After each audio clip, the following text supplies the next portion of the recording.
ہمیشہ ٹیڑھی رہے گی۔ عورتوں کے بارے میں بھلائی کی وصیت حاصل کر لو۔ مطلب یہ کہ اسی حالت میں گزر بسر کرو، عورتوں کے بارے میں بھلائی کی وصیت حاصل کر لو۔ اس حدیث کا مطلب یہ ہے کہ عورتوں پر جبر کر کے زبردستی ان کی طبیعت کو بدلا نہیں جا سکتا، اور عورت ذات کو نہایت نرمی اور پیار سے رکھو۔ ان کی طبیعتوں میں ٹیڑھا پن ہے، وہ کبھی جذبات سے مغلوب ہو جاتی ہے اور عقل کھو بیٹھتی ہے۔ اگر کوئی اسے سیدھا کرنا چاہے تو اس سے لا تعلقی، دوری اور طلاق کی نوبت آ جائے گی۔ اگر اسے چھوڑ دو گے تو ٹیڑھا پن برقرار رہے گا۔ مرد کو بہت حوصلے سے اس صورتحال کو سنبھالنا چاہیے۔ احادیث میں سیدنا ابراہیم علیہ السلام کی زوجہ سیدہ سارہ علیہ السلام کا قصہ موجود ہے۔ وہ حوا علیہ السلام کے بعد کائنات کی سب سے زیادہ خوبصورت عورت تھی۔ احادیث سے یہ اشارہ ملتا ہے کہ حوا علیہ السلام ابتدائے انسانیت سے لے کر قیامت تک پیدا ہونے والی تمام عورتوں میں خوبصورت تھیں۔ اب ابلیس لگا اپنے وسوسے شروع کرنے۔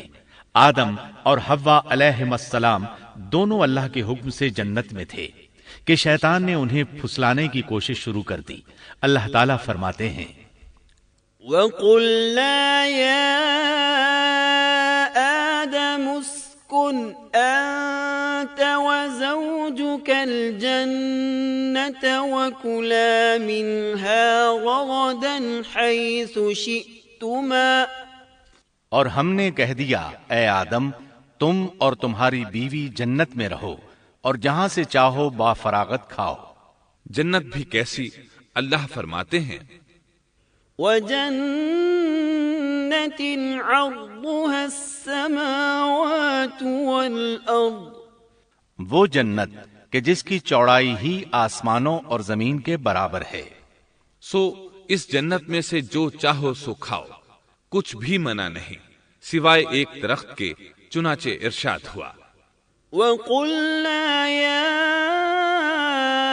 آدَمُ اسْكُنْ أَنْتَ وَزَوْجُكَ الْجَنَّةَ وَكُلَا مِنْهَا رَغَدًا حَيْثُ شِئْتُمَا وَلَا تَقْرَبَا هَذِهِ الشَّجَرَةَ فَتَكُونَا مِنَ الظَّالِمِينَ۔